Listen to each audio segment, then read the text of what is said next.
It could be a sign of what's to come for proof of vaccinations closer to home. In Europe, for adults who don't get a booster, travel passes will have an expiry date beginning next year.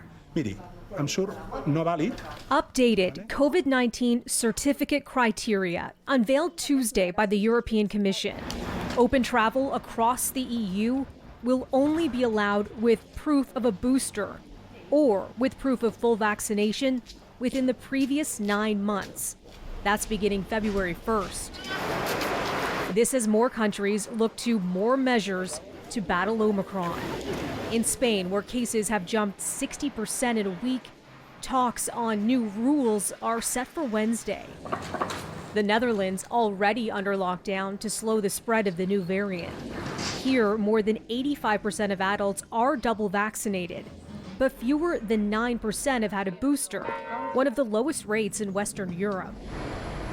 To the UK, the British Prime Minister is reportedly set to announce in the next 48 hours whether circuit breaker restrictions will be imposed to tackle soaring infections.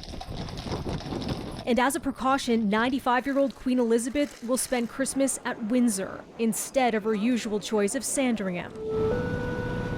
In Japan, a cluster of cases linked to a U.S. military base has grown to about 200, raising fears over the spread of the virus in the community. Omicron concerns prompting New Zealand to delay border reopening plans until the end of February. And public health advice suggests that soon every case coming in through our border into our managed isolation facilities will be the Omicron variant. And Australia ruling out lockdowns despite an Omicron surge. The rollout of boosters will take priority. We're not going back to shutting down people's lives.